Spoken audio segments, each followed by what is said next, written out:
Welcome. If you want to customize keyboard theme with your own picture on Motorola Moto G9 Plus, let's go for the settings. Right now we have to go for the system, tap on the languages and input, click on the virtual keyboard and select Gboard. Right now we have to enter for the theme, and here we have to click here. And right now we can select the picture that we want to set up as our theme. So I will take this picture of Cristiano Ronaldo. We have to scale the picture. After that, just simply click next.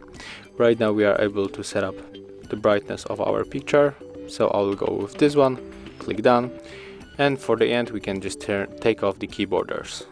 So click apply, and right now just check it out how it looks.